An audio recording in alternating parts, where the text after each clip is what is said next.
नमस्कार। ये आकाशवाणी शिमला है। अब आप प्रभा शर्मा से प्रादेशिक समाचार सुनिए। कांग्रेस के वरिष्ठ नेता व मुख्यमंत्री सुखविंदर सिंह सुक्खू ने आज ऊना जिला में कुटलैहड़ विधानसभा क्षेत्र के बंगाणा के समूर कला में एक जनसभा को संबोधित करते हुए चुनाव प्रचार की विधिवत शुरुआत की। सुक्खू ने इस मौके पर कांग्रेस के 6 बागी पूर्व विधायकों पर सीधा हमला बोला। उन्होंने कहा कि कांग्रेस की सरकार पूर्ण बहुमत में है और पूरे 5 साल चलेगी।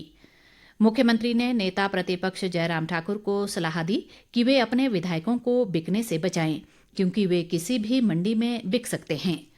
उन्होंने कहा कि कांग्रेस के पास भले ही पैसे नहीं हैं, लेकिन ईमानदारी, नैतिकता और जनता के हौसले का बल है। उन्होंने दावा किया कि कांग्रेस के 6 बागी विधायक और 3 निर्दलीय 15-15 करोड़ रुपए में बिके हैं, जिसका कांग्रेस के पास सबूत है। उन्होंने कहा कि पुलिस जांच में इसकी परतें खुलना शुरू हो गई हैं।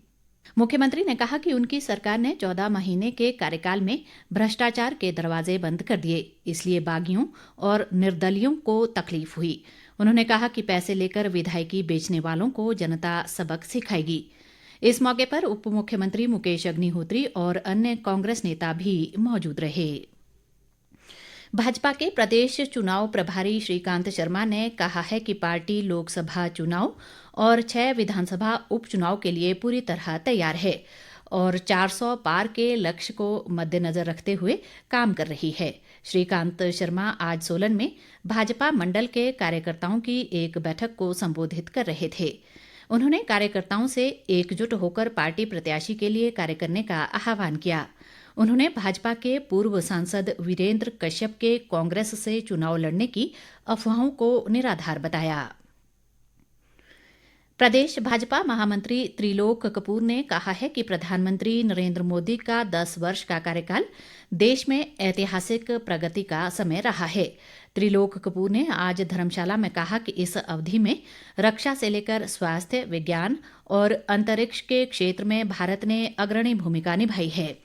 उन्होंने कहा कि 10 साल के इस कार्यकाल में भारत दुनिया की 5वीं सबसे बड़ी अर्थव्यवस्था बन गया है। इस बार प्रधानमंत्री ने और कठिन लक्ष्य रखा है और भारत को दुनिया की तीसरी सबसे बड़ी अर्थव्यवस्था बनाने का संकल्प लिया है।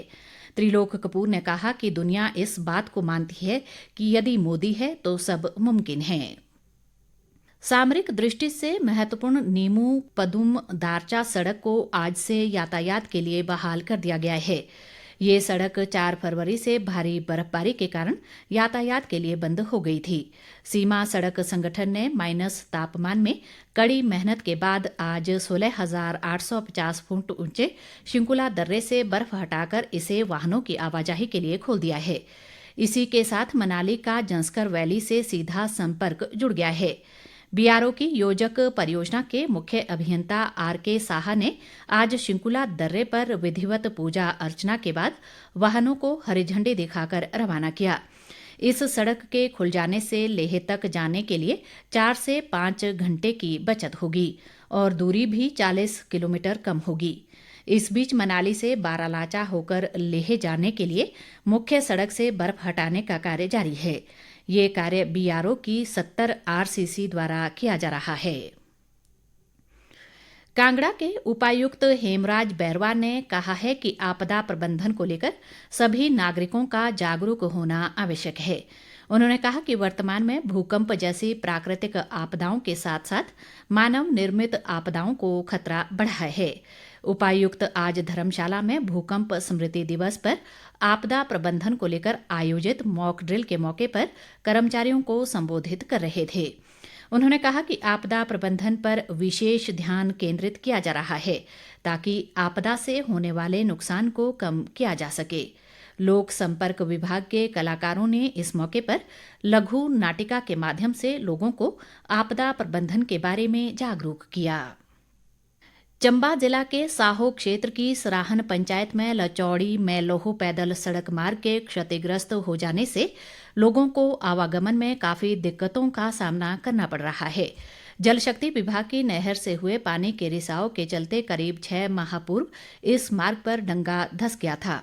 स्थानीय लोगों ने संबंधित विभाग और जिला प्रशासन से मांग की है कि इस क्षतिग्रस्त मार्ग को जल्द दुरुस्त करवाया जाए ताकि लोगों को आवागमन में सुविधा मिल सके। इसी के साथ ये समाचार बुलेटिन समाप्त हुआ। नमस्कार।